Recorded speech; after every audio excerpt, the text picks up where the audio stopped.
Let's jump right into the Wild Card preview for Saturday's games. Of course, we start with the first one. The Chargers are favored by 3 points, traveling to Houston to take on the Texans. A low total in this one, only 42.5 points.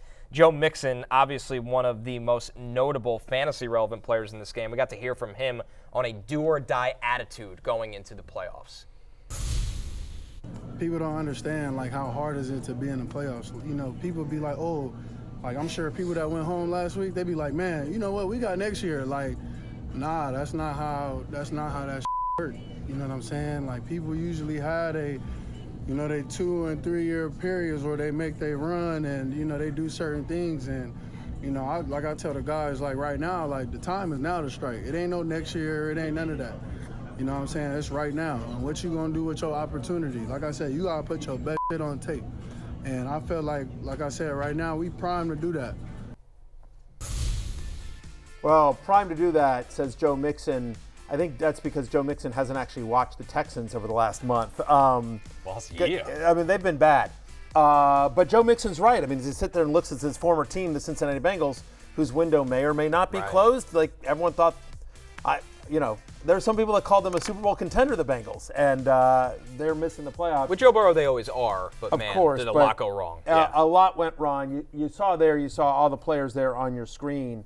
I think, look, Mixon is interesting in this game just because they have, for better for worse, committed to the run this year. Bobby Slowick is just I don't care what the scoreboard says. I don't care what the defense is giving us. We're just handing it off to Joe Mixon early and often.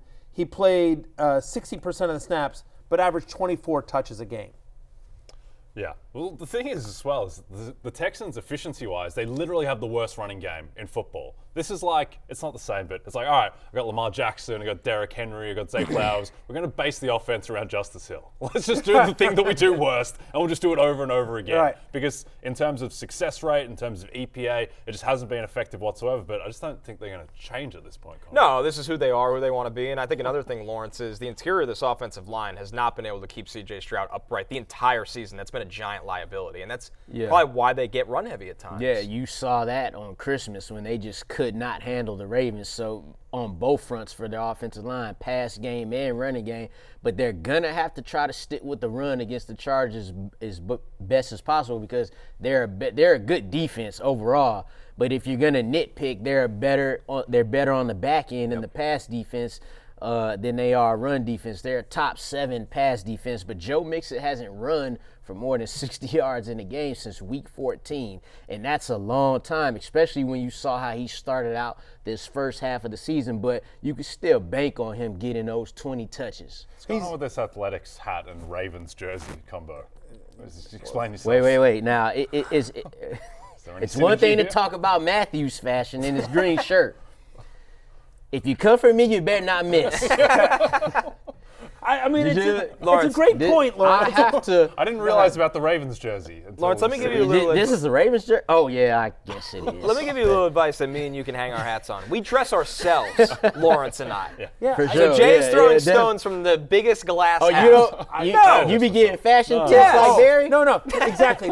First off, they dress Jay. They dress me as well. So I mean, you're sitting here insulting our beautiful wardrobe department. They're so great.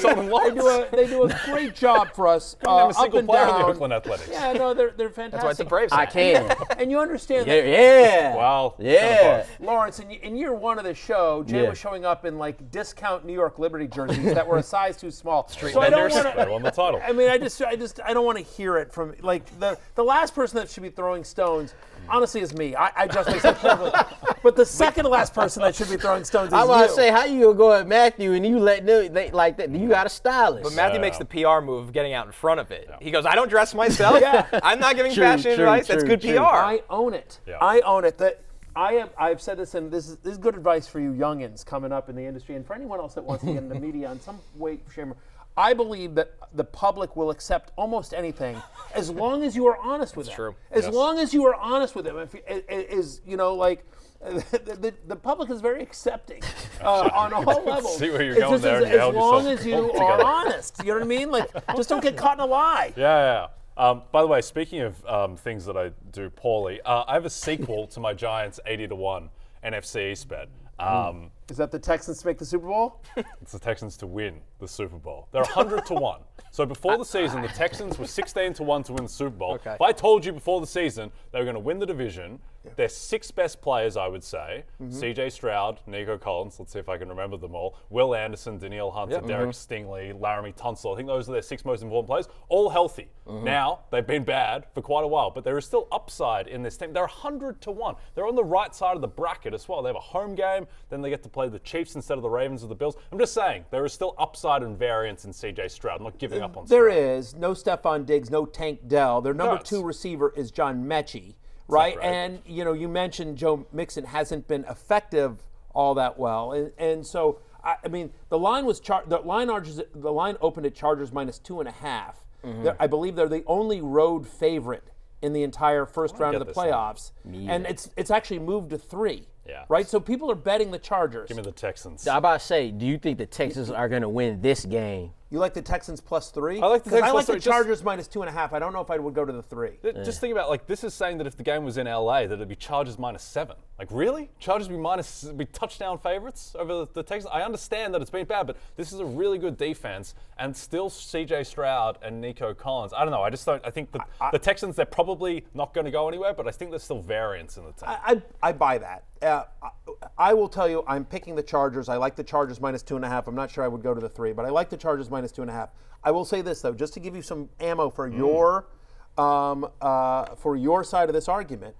Justin Herbert's played basically one playoff game, right? And he blew it against Jacksonville. Now, I don't know that it was all his fault, but I mean, that was the one playoff game we've seen him recently in was that game against Jacksonville where the Jaguars came back. They were down a 27-3 or whatever, and they ended up losing that game. CJ Stroud won his first playoff game last year at home against the Browns. Everyone thought the Browns were going to come in.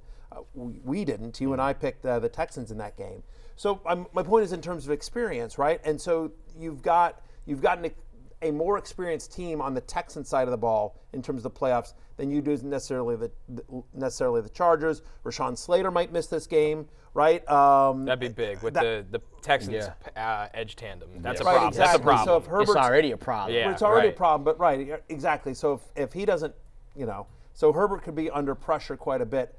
All that said, give me Jim Harbaugh over D'Amico Ryans because I think the shine has come off Ryans a bit this year as a coach. Yep, no, I agree. Let's just briefly touch on the pass catchers for the Chargers in this one. They were priced a little lower, obviously. Nico Collins and Joe Mixon were above them. Ladd McConkey, $6,800 in DFS. Quentin Johnston-Matthew, who has had some peaks this season after a disappointing rookie season. Is he any value at $4,800? One team in the NFL has allowed more touchdowns to wide receivers than the Houston Texans. They're tied for the second most that they've allowed. They've given up 21 touchdowns to wide receivers this season. So QJ, who had a monster game It was in the Week 18. quietest 186 I ever seen. It was insane.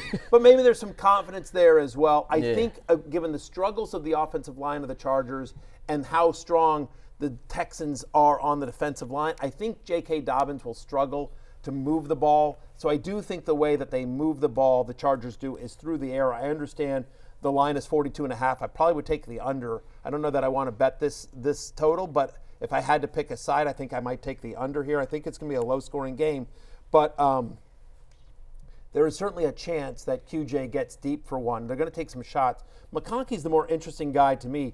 25% target share over his final 7 games. He averaged over 18 fantasy points per game. He's just, it's sort of crazy as you think about we're ranking rookies for next year. Probably the number 1 rookie wide receiver for next year is Brian Thomas Jr. Then maybe Malik Neighbors. Yeah. Him and Malik Neighbors are sort of right there, but McConkey's third. You prefer McConkey next year to Marvin Harrison Jr. You prefer him to Rome Odunze. Yeah. You prefer him to anyone else that was a rookie wide receiver this year. McConkey's been nothing short of fantastic. Over 1,100 yards, and he missed games. Yeah. So, yeah. And I do think the slot is somewhere where you can attack Houston. Hey, it's Matthew Berry from NBCSports.com and RotoWorld.com, and I want to thank you so much for watching whatever it is you just watched, or if nothing else, being too lazy to click out of the autoplay after this video started, after whatever it is you actually wanted to watch finished. But now that you're here, I'd like to take a moment here to ask you respectfully now, okay? I'm asking you respectfully to subscribe to the NFL on NBC YouTube channel. You'll get the latest Roto-World fantasy news headlines, all sorts of great shows, including my own Fantasy Football Happy Hour. So go subscribe now. Again, I'm asking respectfully.